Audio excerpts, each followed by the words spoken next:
So Daniel, what are your thoughts on when someone asks that they're being taxed as an LLC? It's an interesting question that we hear all the time. First of all, when you say, "Oh, I'm being taxed as an LLC," it's almost like saying, asking someone, "Oh, what kind of car do you have?" And they just say, "I have a car." Yeah, I don't know the type. I don't know how fast it goes, the requirements. So an LLC can be taxed several different ways.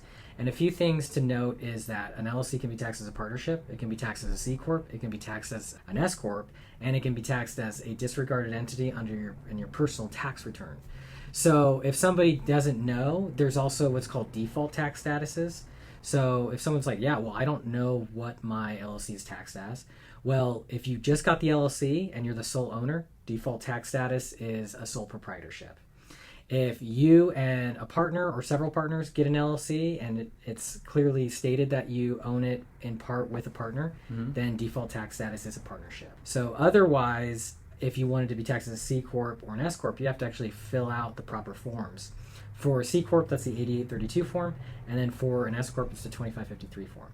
So if somebody wants to sound smarter about their situation when it comes to their LLC, if they say to me, "I am an LLC being taxed as a Schedule C or sole proprietor," or if they say, "I'm an LLC being taxed as an S Corp," I know immediately they know a little bit more than maybe the general public does about their tax situation.